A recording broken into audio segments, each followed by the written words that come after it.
வெயிலின் தாக்கம். சேலத்தில் ஆட்சியர் அலுவலகம் அருகே உள்ள சுவரில் ஆஃப் ஆயில் போட முயன்றவர்களிடம் விசாரணை. சேலத்தில் வெயிலின் தாக்கம் பற்றி தெரிவிக்க சுவரில் ஆஃப் ஆயில் போட முயன்றவர்களிடம் விசாரணை நடைபெற்று வருகிறது.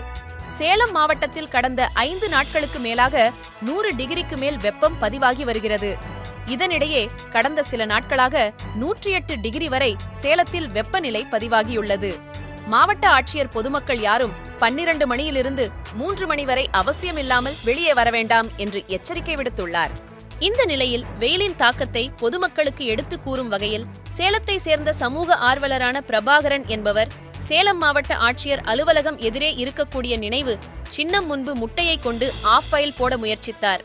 இதனை கண்ட சேலம் காவல் ஆய்வாளர் சுரேஷ் பாபு கண்ணா, இதற்கு முறையான அனுமதி பெற்றிருக்கிறீர்களா? பொது இடத்தில் இவ்வாறு கூட்டத்தை கூட்டி ஆஃப் ஆயில் போட முயற்சித்திருக்கிறீர்கள் என்று கூறி கேள்வி எழுப்பினார். அதற்கு அவர்கள் எந்த பதிலும் கூறாமல் இருந்ததால் அவர்களை போலீசார் விசாரணைக்காக காவல் நிலையத்திற்கு அழைத்து சென்று விசாரணை மேற்கொண்டு வருகின்றனர். சேலத்திலிருந்து வணக்கம். தலைமுறை செய்தியாளர் குழு.